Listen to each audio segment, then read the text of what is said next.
నిన్న రాత్రి exit poll వివరాలని కొన్ని ఛానల్స్ వీడియోలు చేశాయి. అదేవిధంగా ప్రతిరోజు న్యూస్ ఛానల్ ఎడిటర్ కూడా ఎగ్జిట్ పోల్ ఫలితాలను మిగతా ఛానల్స్తో పాటు ఆయన కూడా ఆయన యొక్క వివరాలు తెలియజేశారు. వైసీపీకి 62-70 మధ్యలో వస్తాయి అని ఆయన చెప్తున్నారు. ఆంధ్రప్రదేశ్లో అసెంబ్లీ ఎన్నికలు.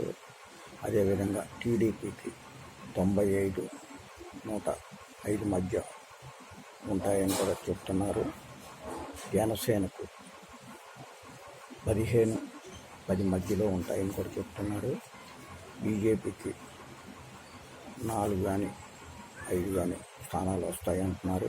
కాంగ్రెస్ ఒక స్థానంలో గెలుస్తుందని చెప్తున్నారు.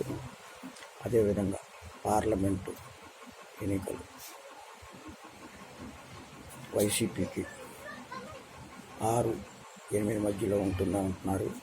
టీడీపీకి 10-15 మధ్యన స్థానాలు వస్తాయని చెప్తున్నారు. బీజేపీకి 3-5 మధ్యలో బీజేపీ పార్లమెంట్ స్థానాలు వస్తాయంటున్నారు. జనసేనకి ఒక స్థానం వస్తుందని, కాంగ్రెస్ కూడా ఒక స్థానం వస్తుందని చెప్తున్నారు. ఆంధ్రప్రదేశ్ ఎన్నికల అసెంబ్లీ పార్లమెంట్లు ఈ విధంగా ఉంటాయని ఆయన విశ్లేషించి చెప్తున్నారు. మరో ప్రక్క తెలంగాణలో కూడా పార్లమెంటు ఫలితాలు కాంగ్రెస్కి 7-10 మధ్యలో ఉంటాయని అంటున్నారు. బీజేపీకి 4-8 మధ్యలో ఉంటాయంటున్నారు. ఎంఐఎం ఒక స్థానం గెలుస్తుందని అంటున్నారు. బీఆర్ఎస్ 3-5 మధ్యలో గెలుస్తుందని కూడా ఆయన చెప్పడం జరుగుతుంది.